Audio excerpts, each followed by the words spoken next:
Nah, kita lihat siapa di dalam. Ada master kita. Ini dia. Wih, sudah enjoy ternyata dia nak. Gimana kabar coach? The best spa in Bali. Asik.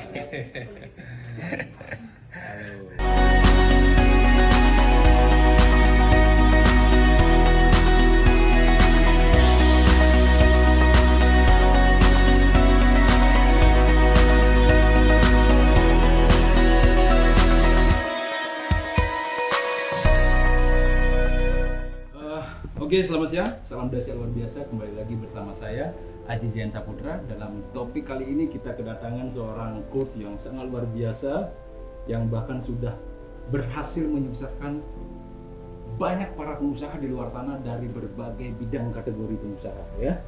Dan termasuk saya pernah berguru sama beliau, belajar untuk mengembangkan Zen Spa. Nah, hari ini beliau berkunjung, yes, luar biasa, dari kliennya, salah satu kliennya di Ubud, dan beliau menyempatkan hadir di siang hari ini untuk coba pijit-pijit ya, kaki maksudnya. Pijit sehat. dan biar kita bisa berbincang, ya, saya mengambil kesempatan ini untuk kita record, yang mudah-mudahan apa yang kita dapatkan dari beliau ya kita share nanti di YouTube channel saya.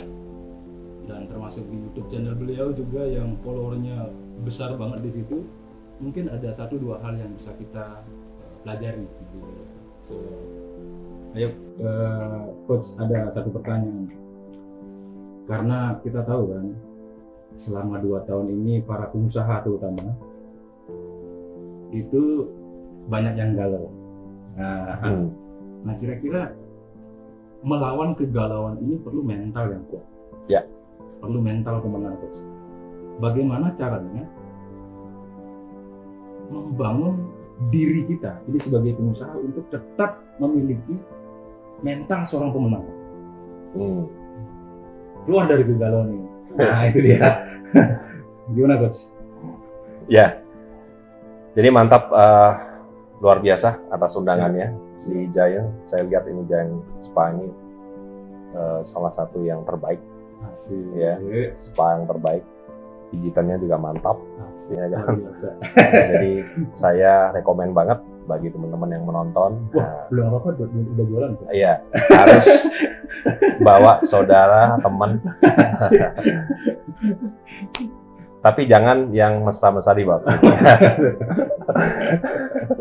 Ya, jadi membangun mental itu sebenarnya saya pun mengalami.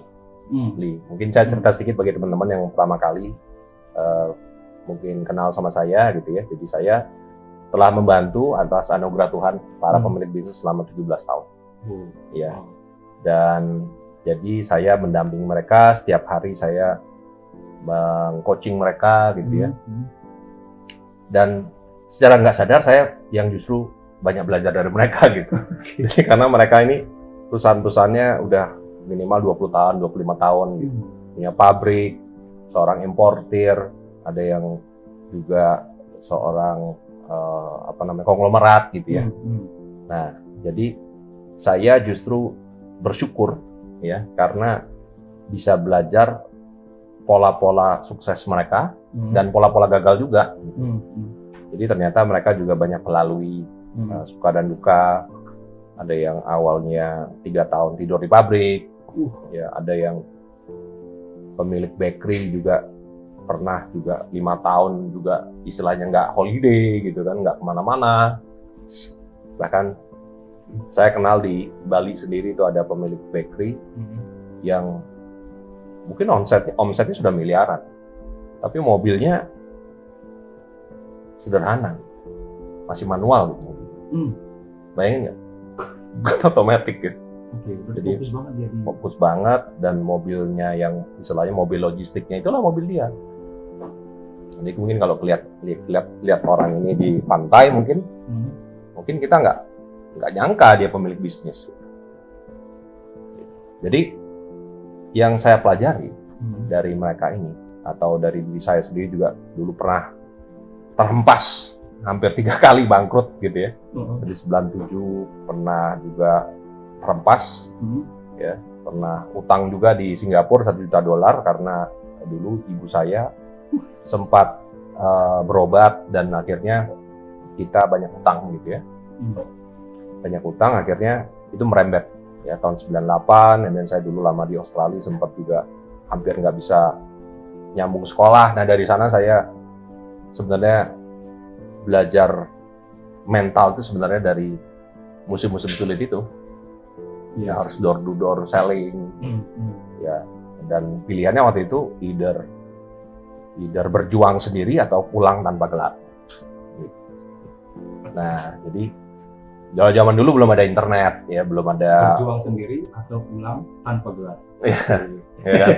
Jadi dulu belum ada internet, belum ada seminar, belum ada mentor juga, jadi belajar sendiri. Gitu. Ya apalagi di negeri orang. Nah sebenarnya saya pun ketika saya meng-coach para pemilik bisnis ini sebenarnya sama, yang awal kita latih itu adalah mindset-nya.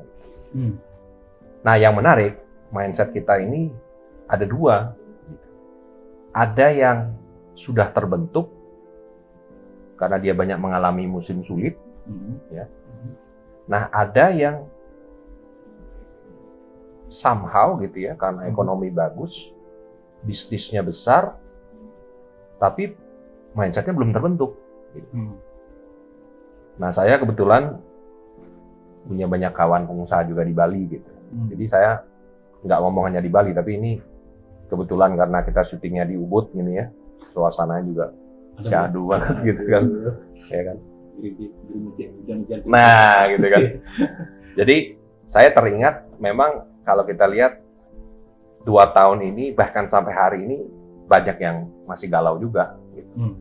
Bahkan ada yang banting setir, gitu, ya, dari bisnis apars banting setir ke bisnis yang nggak ada hubungannya gitu kan. Saya pernah masuk ke sambal. Nah, gitu. Ya banyak lah ya, ngaku dosa nih ya. Nah, jadi banyak sekali dari kegalauan, dari kegalauan itu akhirnya salah jalan, gitu kan. Bahkan kalau kita lihat sekarang banyak Ponzi scheme, ya kan, minority option, banyak lah, kita nggak usah ngomong itu. Banyak sekali orang yang terjerumus, ya, akhirnya bukan bertambah banyak uangnya, malah nambah utang. Gitu. Nah, jadi kalau bicara tentang mindset itu sebenarnya bersyukur adanya COVID ini. Inilah sebenarnya latihan mindset yang sesungguhnya. Yang mental ya. Betul. Gitu. Jadi COVID ini anggap aja sebagai beban. Beban di gym yang kita mau angkat gitu ya. Yes. Seperti dulu saya mengalami krisis, terus kena krisis finansial, belum ada krisis-krisis yang lain gitu kan.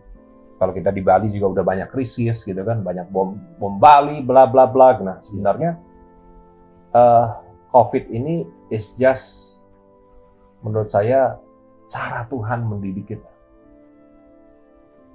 Itu dulu mindsetnya. Mindsetnya harus menganggap COVID ini sebagai cara untuk mendewasakan kita. Gitu.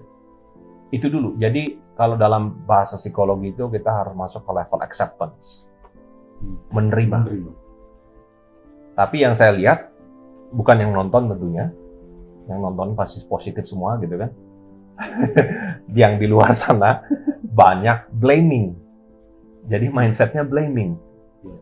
Menyalahkan situasi, menyalahkan mungkin, bahkan ada yang menyalahkan Tuhan juga. Nah, pertanyaannya kalau sudah kita blaming mode, itu sangat sulit. Sangat sulit untuk bangkit, sangat sulit kita mau positif, sangat sulit mau kreatif. Pasti kita akan terjerumus. Dan ujungnya nggak sedikit yang COVID suicide. Jadi acceptance is the key. Menerima. Okay. And take the lesson. Ambil pelajaran, gitu ya. Oke, itu biasa. So artinya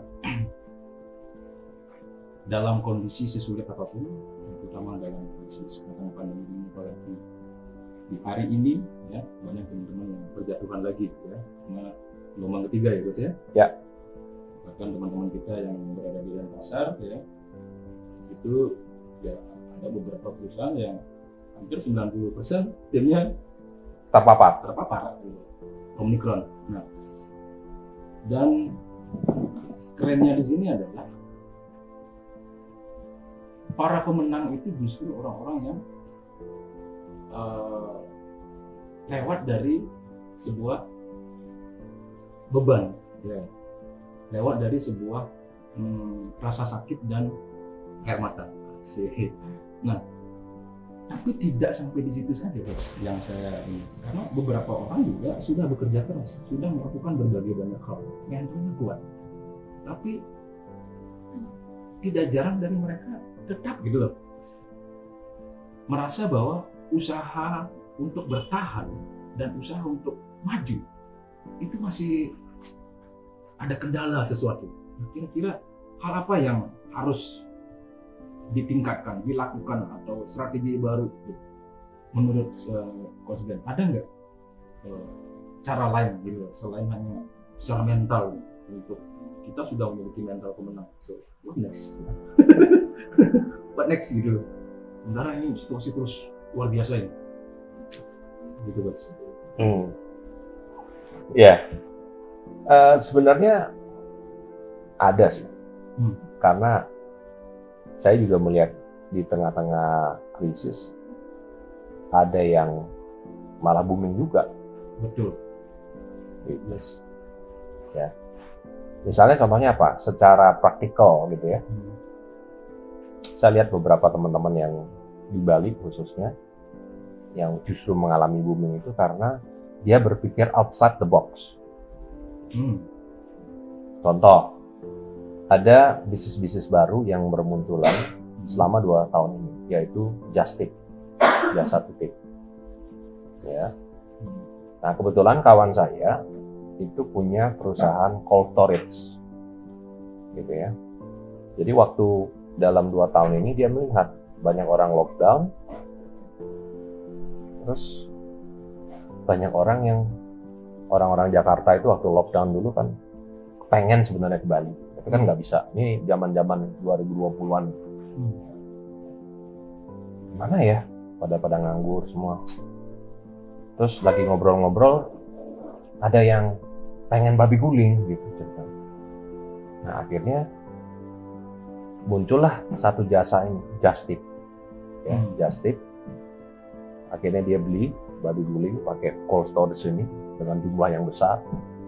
Nggak usah sebut nama, ada beberapa babi guling di Bali ini yang malah booming omsetnya. Sampai miliaran per bulan. Karena bayangkan orang Jakarta waktu itu di lockdown, pusing juga mereka. Karena duitnya nggak bisa habis gitu. Ya. Jadi punya duit nggak dipakai, terus ternyata sakau juga gitu orang. Pengen rasanya mau ke luar negeri mau apa, makanya orang menggila gitu kan.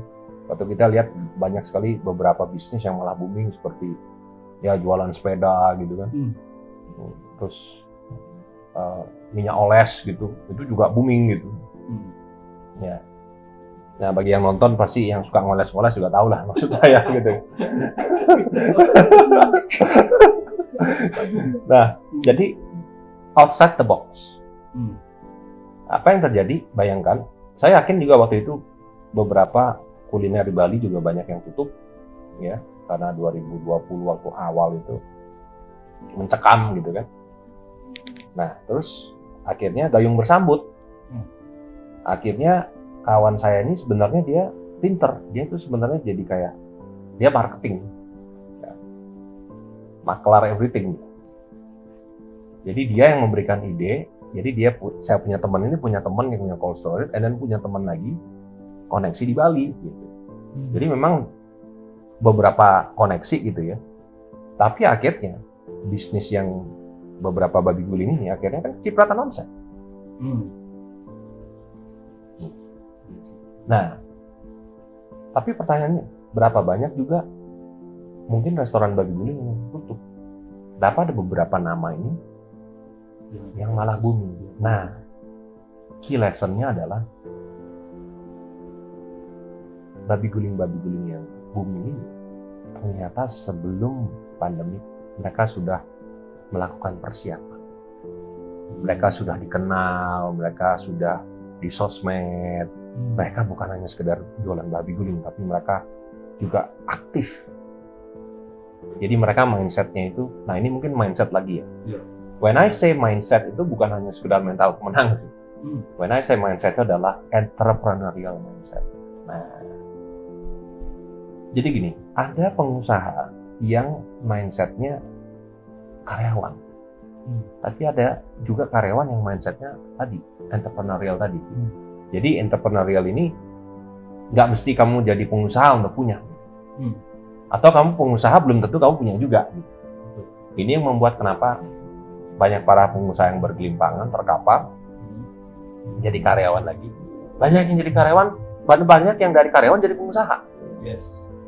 Make sense ya? Iya, betul. Banyak.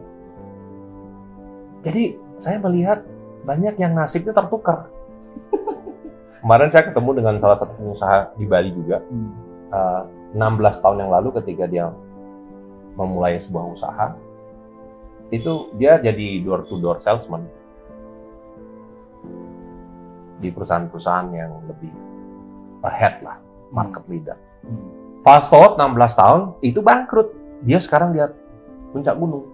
Nah, itulah yang saya katakan, bahwa bicara tentang mindset, saya specifically mau titip dengan teman-teman adalah kita harus punya entrepreneurial mindset. Apa sih? Nah, yang saya bilang tadi, si babi guling ini, ya, dia mindsetnya bukan hanya jualan di Bali, seluruh Indonesia. Jadi waktu sebelum pandemik dia sudah melakukan promosi marketing kepada seluruh Indonesia.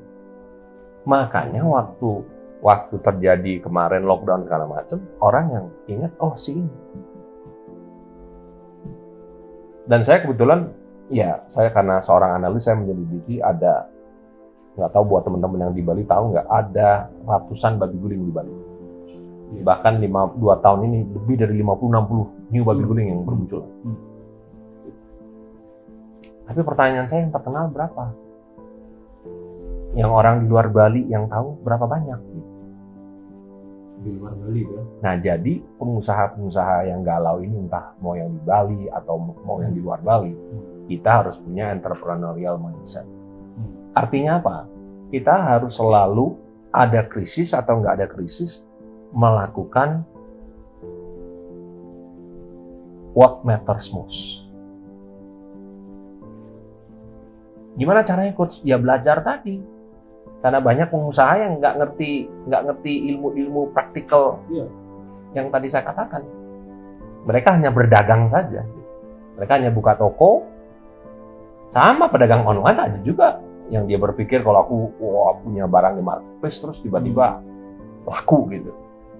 Jadi mindsetnya tetap sama, mau online mau offline. Nah, itulah yang namanya saya katakan itu mindset reaktif.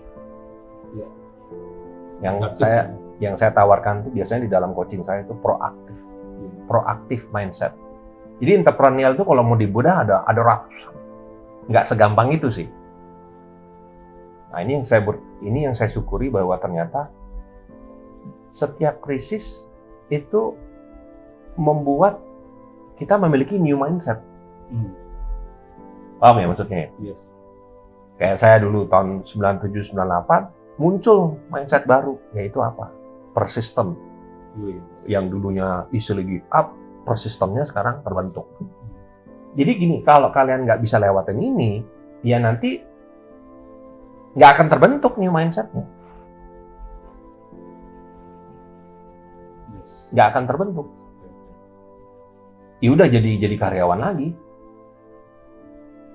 Tapi kalau misalnya pun demi untuk kita survive untuk jadi karyawan, nggak apa-apa. Berarti kita belum lulus jadi entrepreneur. It's okay. Kembali bekerja. Nggak apa. Oke. Start from zero lagi.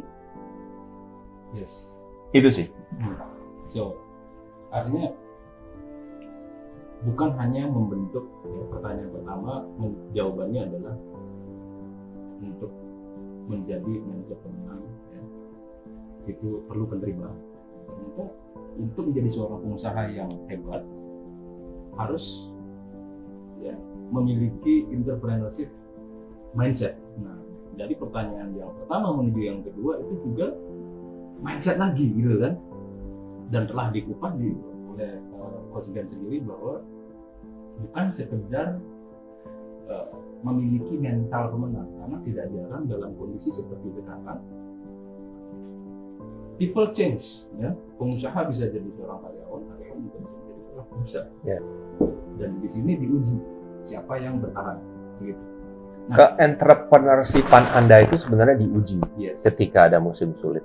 Yes. Saya menemukan ada dua, entrepreneur sejati atau entrepreneur abal-abal. Syukur-syukur saya masih berada di sini. Jadi ya semi sejati. Mudah-mudahan nanti kalau misalnya sudah IPO ya sudah sejati nanti. Tapi ya yang penting lelaki sejati itu yang paling penting. Oh, aman Coach. Itu sudah nama anaknya. Sudah ngegas banget. Yes. Jadi sudah minyak Proven. Oke Coach, luar biasa. Jadi yang kedua jawabannya sederhana. Tidak sekedar mental ya, kita harus benar-benar mengerti apa itu entrepreneur mindset. Kita bangun. Tidak sekedar menjadi seorang mental yang hebat begitu yang harus kita bangun, tapi juga harus adaptif, ya, proaktif, penuh dengan inovasi, kreativitas di situ melihat peluang apa yang harus kita buat, market membutuhkan apa gitu ya kurang lebih.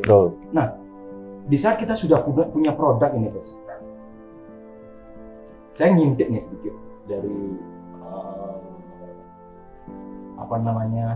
beberapa penyampaian Coach di saat kemarin yang di DPR Lestari, ada 10 kali lipat grow 10 kali lipat. Nah, kayaknya ini keren banget kalau misalnya dalam kesempatan hari ini itu bisa sedikit dikupas lagi